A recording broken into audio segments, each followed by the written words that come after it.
चिन्त्या व्यक्तरूपाय निर्गुणाय गुणात्मने समस्त जगदाधार मूर्तये ब्रह्मणे नमः। श्री गुरुभ्यो नमः। स्वागत है आप सभी का आज के इस सत्र में। आज की इस वीडियो के माध्यम से हम जानने का प्रयास करेंगे कि आने वाला यह जो वर्ष 2025 है, यहाँ पर कौन सी 5 ऐसी राशियाँ हैं जो कि अत्यंत भाग्यशाली रहने वाली हैं। अर्थात सभी 12 राशियों में से इन 5 राशि वाले जातकों के लिए यह जो आने वाला वर्ष 2025 है, यह अत्यंत श्रेयस्कर परिणामों को देगा तथा यहाँ पर इनके भाग्योदय से संबंधित और भी जो भी स्थितियाँ हैं, वह अन्य राशियों की अपेक्षा अत्यंत मजबूत एवं शुभद रहने वाली है। तो चूँकि यहाँ पर सभी राशियों से संबंधित जातक इस वीडियो को देख सकते हैं, तथा आरंभ में ही कौन सी 5 यहाँ पर जो राशियाँ हैं वह अत्यंत भाग्यशाली रहने वाली हैं, उनके नाम मैं आगे प्रथम में ही बतला देता हूँ आपको। तदुपरांत विस्तार से एक-एक करके सभी राशियों के बारे में चर्चा करेंगे। तो सर्वप्रथम यहाँ पर जो सबसे भाग्यशाली राशि होने वाली है, वह है वृषभ राशि। तदुपरांत मिथुन राशि, सिंह राशि, तुला राशि एवं धनु राशि। इन राशियों के जो भी जातक हैं, आने वाला यह जो वर्ष है, यहाँ पर आप लोगों के लिए विशेष शुभद परिणामों की प्राप्ति होती हुई नजर आएगी तथा किस प्रकार से इन शुभाशुभ परिणामों की प्राप्ति आने वाले वर्ष 2025 से आपको होगी, आइए विस्तार से चर्चा करते हैं। सर्वप्रथम जो वृष राशि वाले जातक हैं, उनके लिए यहाँ पर देखा जाए तो आप देख पा रहे होंगे कि 3 प्रमुख ग्रहों का जो गोचर है यहाँ पर देखने के लिए प्राप्त हो रहा है। अतः आपको इस आने वाले वर्ष से आय के माध्यम से और धन के माध्यम से दोनों ही चीज़ों में अर्थात यहाँ पर आप देख पाएंगे यह जो विशेष कार्य है यहाँ पर आपके लिए होते हुए दिखाई देंगे। आय एवं धन में वृद्धि होगी, कुछ रुके हुए कार्य हैं वह पूर्ण होंगे, आजीविका अर्थात आपका जो करियर है वह बूस्ट होगा, ऋण एवं शत्रु पक्ष जो है उससे मुक्ति प्राप्त होगी एवं शिक्षा से संबंधित क्षेत्रों में सफलता प्राप्त होगी। कैसे, एक एक करके जाने। तो सर्वप्रथम आय से संबंधित स्थिति किस प्रकार से आपके लिए बहुत ज़्यादा वृद्धि गामिनी होने वाली है, वह इसलिए कि आप देखेंगे कि यहाँ पर आपके जो बृहस्पति हैं, देवगुरु बृहस्पति, वह आपके द्वितीय भाव से गोचर करेंगे। और जब द्वितीय भाव जो होता है वह धन भाव है, तो देवगुरु बृहस्पति जो कि आपके आयेश हैं, आयेश का जो है धन भाव में जाना, यह एक द्वितीय और एकादश का राजयोग है। अतः धन में वृद्धि होगी, धन का संचय भी अधिक होगा, यह पक्ष यहाँ पर समझ में आता है।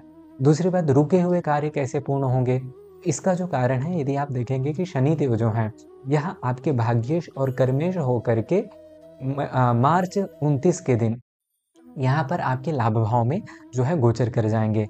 तो यह जो है, जो कि आपके भाग्य से संबंधित, आजीविका मतलब करियर से संबंधित भावों के प्रतिनिधित्व कर रहे हैं। अतः उपरोक्त क्षेत्रों में यहाँ पर आपको लाभ होता हुआ नजर आएगा। क्यों? क्योंकि आप देखेंगे कि चूंकि यह जो शनिदेव हैं, यह बृहस्पति के राशि में जाकर के और लाभ भाव में जा रहे हैं और यहाँ से आपकी सप्तम दृष्टि से पंचम भाव को देखेंगे। अतः जो लोग भी छात्र वर्ग हैं अथवा कोई भी व्यक्ति विशेष जो किसी भी प्रकार से शिक्षा से संबंधित क्षेत्रों में रह करके जो है एक आजीविका की, एक जॉब की तलाश कर रहा था, तो उस जातक विशेष के लिए यहाँ पर और भी ज़्यादा सुखद परिणाम प्राप्त होंगे।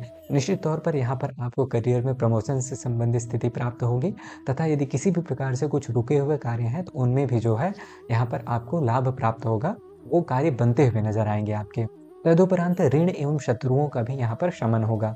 कैसे कि आप देखेंगे कि यहाँ पर जो देवगुरु बृहस्पति हैं, आपके द्वितीय भाव में गोचर करेंगे और चूंकि यह जो है आपके लाभ भाव से गोचर मतलब लाभेश होकर के द्वितीय भाव से गोचर कर रहे हैं, एक तो धन का आगमन हो गया। दूसरा पक्ष यहाँ पर यह है कि यदि आप देखेंगे तो यहाँ पर जो शनि है, यह जो है आपके लाभ भाव में चले जाएंगे। तो एक तरह से जो है आपके लिए आय से संबंधित स्थितियों में सभी प्रकार से यहाँ पर शुभ स्थिति होगी। दूसरी बात यहाँ पर देखेंगे कि पंचम जो दृष्टि है देवगुरु बृहस्पति की 1 2 3 4 5, वह जो है आपके षष्ठ भाव में होगी। षष्ठ ऋण, रोग और शत्रु से संबंधित भाव है। अतः इन सभी पक्षों में भी आपको शुभद परिणाम देखने के लिए प्राप्त होंगे। अतः उपरोक्त विषयों के लिए यह जो वर्ष है, यह आपके लिए निश्चित तौर पर यदि शनि और देवगुरु बृहस्पति एवं राहु यदि विशेषतया आपकी जन्म कुंडली में भी मजबूत है, आप लिख करके रख लीजिए जो भी बातें मैंने यहाँ पर कही हैं वह 100% आपके साथ घटती हुई नजर आएगी। आगे बढ़ते हैं। यहाँ पर मिथुन राशि वाले जातकों के लिए किस प्रकार से यह वर्ष 2025 बेहतर रहने वाला है। तो इन क्षेत्रों में यहाँ आपके लिए बेहतर रहेगा। तो यदि आप देखेंगे तो आजीविका अथवा व्यवसाय के क्षेत्र में दाम्पत्य, प्रेम, दाम्पत्य से संबंधित हो गया, प्रेम से संबंधित हो गया, इन विषयों में, यात्रा के विषय में, वाहन से संबंधित क्षेत्रों में, पुनः कार्यों में सफलता के दृष्टिकोण से यह जो वर्ष 2025 है यह आपके लिए अत्यंत श्रेयस्कर होगा। कैसे? तो आप देखेंगे कि यहाँ पर सबसे पहले आजीविका और व्यवसाय में क्यों? क्योंकि यहाँ पर जो देवगुरु बृहस्पति हैं मई 2025 में आपके लग्न भाव से गोचर करेंगे। यह देवगुरु बृहस्पति आपके दशमेश एवं सप्तमेश हैं, अर्थात दाम्पत्य जीवन यहाँ पर आपका सुखद होगा। बहुत सारे यहाँ पर मिथुन राशि वाले ऐसे जातक होंगे जिनका यदि विवाह नहीं हो रहा था तो उनको विवाह में सफलता प्राप्त होगी। पुनः जो लव लाइफ है उसमें भी यहाँ पर आपके लिए, क्योंकि बृहस्पति की जो पंचम दृष्टि है यदि यहाँ पर देखेंगे तो आपके पंचम भाव में पड़ेगी। अतः चूंकि बृहस्पति एक शुभ ग्रह है, यह आपके पंचम को देखते हुए सप्तम को भी देख रहा है। अतः बहुत सारे ऐसे जातक भी होंगे जिनका यदि वो लोग प्रेम विवाह की इच्छुक हैं तो ऐसी स्थिति में भी उनके लिए सफलता से संबंधित प्राप्ति समझ में आती है। दूसरी बात, क्योंकि यह जो सप्तम भाव है यह यात्रा से संबंधित भाव भी है, अतः दंपति के साथ यात्राएं भी इस गोचर अवधि में हो सकती है और व्यावसायिक यात्राएं भी यहाँ पर आपके लिए संभव है। व्यवसाय में अच्छी वृद्धि यहाँ पर आपके लिए देखने के लिए प्राप्त होगी। पुनः यदि आप देखेंगे तो यहाँ पर आपके जो शनिदेव हैं यह अष्टमेश और भाग्येश हैं। तो चूंकि किसी भी प्रकार से यदि कुछ रुका हुआ कार्य है, यह जो आपके दशम भाव में प्रवेश करेंगे तो एक तो करियर में स्टेबिलिटी दिलाएंगे आपको, कार्य में स्थिर उद्योग के प्राप्ति की संबंधित जो स्थिति है यह बन रही है। और दूसरी चीज यह है कि भाग्य का उदय भी, क्योंकि भाग्येश होकर के जब आपके करियर में जाएंगे तो यह केंद्र त्रिकोण राजयोग बना रहे हैं और यहाँ पर आपको करियर में बहुत अच्छा परिणाम, विशेषतः छात्र वर्ग के लिए, यहाँ पर जो भी लोग कॉम्पिटिटिव एग्जाम्स वगैरह दिए हुए हैं, परीक्षा परिणामों की प्राप्ति की इच्छा रख रहे हैं अथवा एग्जाम्स दे रहे हैं, सभी परिप्रेक्ष्य में यहाँ पर आपके लिए यह जो वर्ष 2025 है यह जो है अत्यंत श्रेष्ठ रहने वाला है। आगे बढ़ते हैं। यहाँ पर सिंह राशि वाले जातकों के लिए यह जो वर्ष 2025 है यह किस प्रकार से शुभद परिणामों को देने वाला है, इस विषय पर चर्चा के लिए तो यहाँ पर किन क्षेत्रों में सबसे पहले जान लेते हैं कि यह जो वर्ष है आपके लिए अत्यंत श्रेयस्कर होगा। तो आय वृद्धि हो गया, विदेश योग हो गया, शैक्षिक सफलता हो गया, ऋण शत्रु इनसे संबंधित क्षेत्रों में अकस्मात धन प्राप्ति अथवा विदेश योग से संबंधित, प्रेम में शुभता एवं दाम्पत्य जीवन में सावधानी रखनी चाहिए। यह जो एक विशेष तथ्य हो गया, किंतु उपरोक्त सभी क्षेत्रों में यहाँ पर आपके लिए श्रेयस्कर रहने वाला है। कैसे? तो सर्वप्रथम आय में वृद्धि कैसे होगी? आप देखेंगे कि यहाँ पर देवगुरु बृहस्पति जो है मई 2025 में आपके लाभ भाव से गोचर करेंगे।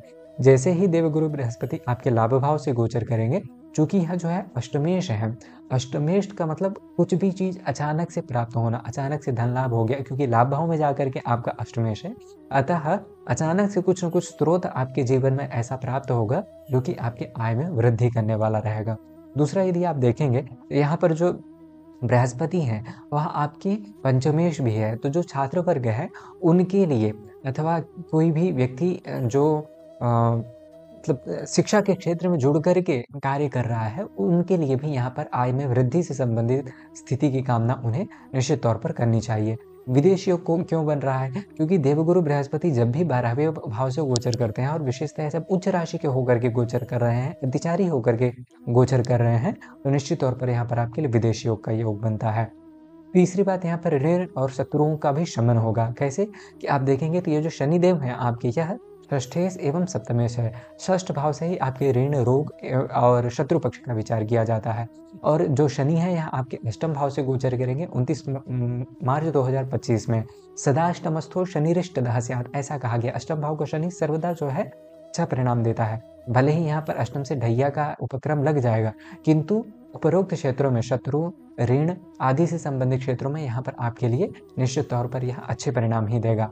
हाँ, दाम्पत्य जीवन में आपको सावधानी रखना है, किसी भी प्रकार से कुछ जल्दबाजी में निर्णय नहीं लेना है, वाणी में जो है कटुता नहीं रखना चाहिए। और दूसरी बात सबसे इम्पोर्टेंट यह कि कुछ भी विषय हो वहाँ पर स्पष्टता रखें आपस में, तो सभी चीज़ें बेहतर होंगी। और शनि से संबंधित क्योंकि ढैया भी है तो कुछ उपाय भी कर सकते हैं, क्योंकि ऋण और रोग और शत्रु पक्ष में यहाँ पर क्षमता यह जो शनि है दिलवाया गया। अंत में प्रेम के संबंध में भी यदि देखा जाए तो चूंकि यहाँ पर देवगुरु बृहस्पति आपके लाभ भाव से साक्षात पंचम दृष्टि आपके पंचम मतलब सप्तम दृष्टि आपके पंचम भाव में रख रहे हैं, अतः और नवम दृष्टि आपके सप्तम भाव में, अतः जो लव लाइफ है उसमें भी यहाँ पर आपके लिए जो स्थिति है अत्यंत श्रेयस्कर बनी हुई है। आपकी सारी मनोकामनाओं की पूर्ति भी यहाँ पर यह देवगुरु बृहस्पति का जो गोचर है वह करवाने वाला रहेगा। आगे बढ़ा जाए तुला राशि वाले जातकों के लिए किस प्रकार से किन क्षेत्रों में यह शुभद है, तो भाग्योदय से संबंधित स्थिति यहाँ पर आपको शिक्षा हो गया, आजीविका से सफलता हो गई, पुनः भूमि भवन वाहन हो गया, शत्रु ऋण एवं रोग मुक्ति, इनसे सभी क्षेत्रों में यहाँ आपके लिए श्रेयस्कर रहेगा। कैसे, तो यदि आप यहाँ पर देखेंगे तो भाग्योदय क्यों है, क्योंकि आप देखेंगे कि ये जो देवगुरु बृहस्पति हैं यह आपके अष्टम से नवम में प्रवेश कर रहे हैं। नवम भाव भाग्य का भाव है, अतः देवगुरु बृहस्पति जैसे शुभ ग्रह का आपके भाग्य भाव में प्रवेश करना ही आपके भाग्योदय से संबंधित स्थिति को संकेत करता है। दूसरी बात, यहाँ पर देवगुरु बृहस्पति की जो पंचम दृष्टि है वह आपके लग्न में पड़ेगी, नवम दृष्टि जो है यह आपके जो है पंचम भाव में पड़ेगी। अतः जो भी छात्र वर्ग हैं, जो भी कॉम्पिटिटिव एग्जाम्स में बैठने वाले लोग हैं, उनके लिए यहाँ पर सफलता से संबंधित स्थिति करियर में देखने के लिए प्राप्त हो सकती है। विशेषतः यदि ये आपकी जन्म कुंडली में भी देवगुरु बृहस्पति की महादशा अथवा अंतर्दशा हो और देवगुरु बृहस्पति आपकी जन्म कुंडली में मजबूत हो। आगे देखा जाए तो भूमि भवन और वाहन से संबंधित स्थितियों का लाभ भी आपको होगा। क्यों? क्योंकि आप देखेंगे कि यहाँ पे जो शनि है यह आपके शनि चतुर्थेश एवं पंचमेश होकर के अभी षष्ठ भाव से गोचर कर रहे हैं, और शनिदेव का षष्ठ भावस्थ जो गोचर है वह गोचर में शनिदेव 3 जगह ही अच्छे फल देते हैं, वक्रार्कजौ षट्भृगौ, अर्थात तीसरे में, छठवें में और 11वें में। अतः छठवें भाव का यह जो गोचर है मानसिक स्टेबिलिटी प्रदान करेगा। दूसरी बात यह है कि आपको जो है भूमि भवन वाहन आदि से संबंधित स्थितियों की प्राप्ति भी यह जो गोचर है यह आने वाले वर्ष में करवाएगा। अंत में यदि देखा जाए तो ऋण और रोग मुक्ति से संबंधित विषय पर, तो चूंकि यहाँ पर देवगुरु बृहस्पति जो हैं यह आपके षष्ठेश में हैं, किसी भी प्रकार से कोई रोग बहुत लंबे समय से चला आ रहा था अथवा ऋण है जो समाप्त नहीं हो रहा था, उनकी जो ऋण से संबंधित जो भी स्थितियां हैं अथवा रोग से संबंधित अथवा शत्रु पक्ष से परेशान थे, उन सभी क्षेत्रों में यहाँ पर आपके लिए उत्तम परिणाम प्राप्त होंगे और उन सभी चीज़ों से मुक्ति यहाँ पर आपके लिए दिखाई देती है। अंत में यदि धनु राशि से संबंधित जो जातक है उनका बात किया जाए तो किन विषयों में उनके लिए यह जो गोचर है वह श्रेष्ठ रहेगा, तो भूमि भवन वाहन यहाँ पर आप देखेंगे लाभ हो गया, और मन में अशांति एक ध्यान रखना है, और दूसरी बात आजीविका एवं व्यवसाय के दृष्टिकोण से यहाँ पर आपके लिए लाभ होगा। कैसे, एक एक करके चर्चा करते हैं। चूंकि यदि आप देखेंगे भूमि भवन में लाभ क्यों होगा, क्योंकि यहाँ पर देवगुरु जो बृहस्पति इनका गोचर मई में आपके सप्तम भाव से हो जाएगा। ये आपके किन भावों के स्वामी हैं, तो आप देखेंगे 12वें के और लग्न भाव के, तो यहाँ पर आपका सर्वांगीण विकास निकल करके आएगा, क्योंकि चतुर्थ भाव जो है भूमि भवन वाहन आदि का कारक भाव है, और देवगुरु उसके जो है अधिपति ग्रह हैं, अतिचारी होकर के जो है आपके सप्तम भाव में प्रवेश करेंगे, तो निश्चित तौर पर यहाँ पर वाहन की प्राप्ति, भूमि की प्राप्ति, भवन से संबंधित यदि आप कुछ भी प्लानिंग कर रहे थे कुछ समय से, तो यहाँ पर उन सभी चीज़ों की प्राप्ति आपको होती हुई नजर आएगी। दूसरी बात, किसी भी प्रकार से शारीरिक आरोग्यता, यदि किसी भी प्रकार से आप उतने अच्छे स्वस्थ नहीं रह रहे थे, शारीरिक रूप से उतने मजबूत नहीं थे, अथवा कुछ समस्या चली आ रही थी शारीरिक रूप से, तो उसमें भी यहाँ पर आपके लिए लाभ होगा। यदि कहीं भी समाज में आप कुछ बेहतर करने के लिए, जो लोग पॉलिटिक्स वगैरह में अथवा समाज में रह कर के काम करते हैं, और अथवा वाणी के माध्यम से जो भी लोग बोलचाल में एक्टिव होकर के समाज में काम करते हैं, उन सभी के लिए यह जो वर्ष 2025 विशेषतः मई 2025 के बाद आपके लिए करियर में बहुत ही ज़्यादा बूस्ट प्रदान करने वाला रहेगा। शिक्षा के क्षेत्र में अथवा धार्मिक जो है क्रियाकलापों में जो लोग जुड़े हुए हैं, उनके लिए भी यह जो गोचर है यह किसी वरदान से कम नहीं है। करियर के दृष्टिकोण से निश्चित तौर पर यहाँ पर आपके लिए सफलता के पूर्ण योग बने हुए हैं। दूसरी बात यह है कि यहाँ पर आप देखेंगे कि वस्तुतः शनिदेव का यहाँ पर आपके जब 29 मार्च 2025 के बाद से शनिदेव आपके चतुर्थ भाव में प्रवेश कर जाएंगे, तो यहाँ पर एक तरह से यह भी एक कारकत्व है कि आपके लिए भूमि भवन वाहन आदि से संबंधित जो लाभ है उसकी प्राप्ति होगी, क्योंकि देवगुरु बृहस्पति की राशि में शनिदेव अच्छा पद दिलाते हैं, श्रेष्ठ पद की प्राप्ति करवाते हैं, तथा जो है उपरोक्त भाव से संबंधित फल में भी वृद्धि करते हैं। तो एक तो अच्छी चीज़ यह हुई, किंतु ढैया की भी यहाँ पर उपक्रम आपके लिए शुरू हो जाएगा। किंचित मन की अशांति यहाँ पर देखी जा सकती है, अतः शनिदेव से संबंधित और भी ज़्यादा शुभद परिणाम प्राप्त करने के लिए आपको शनिदेव को उपाय करने चाहिए। उपाय के तौर पर मंगलवार एवं शनिवार के दिन जो है सुंदरकांड का पाठ करें और प्रतिदिन 3 बार हनुमान चालीसा का पाठ करें, यह आपके लिए अत्यंत श्रेयस्कर रहेगा। दूसरी बात यह है कि लाभ से संबंधित क्षेत्र में भी यदि आप देखेंगे तो यहाँ पर देवगुरु बृहस्पति का जब गोचर होगा तो इनकी जो पंचम दृष्टि है वह आपके लाभ भाव में बढ़ेगी। अतः आर्थिक रूप से भी यह जो वर्ष है यह आपको अत्यंत मजबूती प्रदान करेगा। आपके जीवन में सर्वांगीण विकास जैसी स्थिति भी यहाँ पर बनती हुई नजर आती है।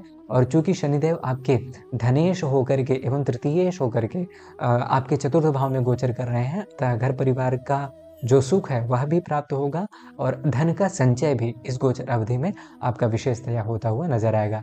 इस प्रकार से यहाँ पर जो है 5 राशियों के लिए यह जो आने वाला वर्ष 2025 है यह अत्यंत श्रेयस्कर परिणामों को देने वाला है। आशा है यह जानकारी आपको अच्छी लगी होगी। यदि बेहतर यहाँ पर आपको विषय प्रदान किया गया है, यदि आपको लगता है कि जो जानकारी दी गई है वह वास्तव में आपके लिए उपयुक्त है, तो कृपया वीडियो को लाइक करें एवं चैनल को सब्सक्राइब करें। मिलते हैं अगली वीडियो में, तब तक के लिए अपना ध्यान रखिए। आने वाला यह जो वर्ष है यह आपके लिए मंगलकारी, कल्याणकारी एवं शुभद हो। इन्हीं मंगल कामनाओं के साथ महादेव।